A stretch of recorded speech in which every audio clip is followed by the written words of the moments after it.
Hai semua, Assalamualaikum. Welcome back to my YouTube channel. Hari ni aku nak buat video review lagi. Korang tahu tak hari ni aku nak review apa? Sebelum tu jangan lupa like, comment, share, subscribe. Like, subscribe sebanyak 100k. Jangan lupa tekan butang subscribe dan tekan butang lonceng. Korang rasa aku nak review apa? Cuba komen sikit. Mesti korang tak tahu kan kalau review air kotak. Satu je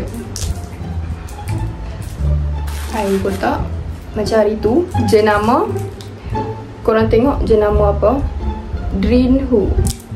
Drinho ke Drinho aku pun tak tahu. Ada perisa ni je, perisa lain tak ada korang. Sebelum aku nak buka, jangan lupa like video ni dulu. Kita buka.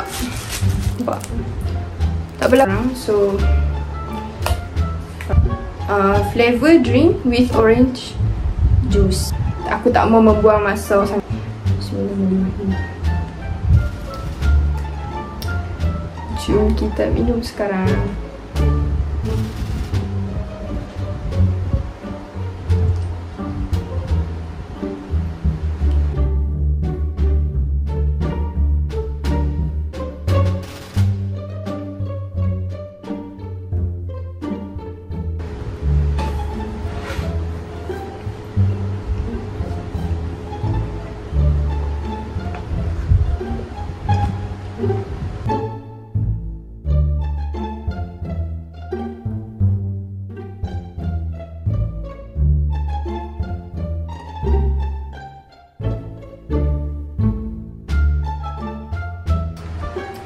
Jadi sikit dah nak habis.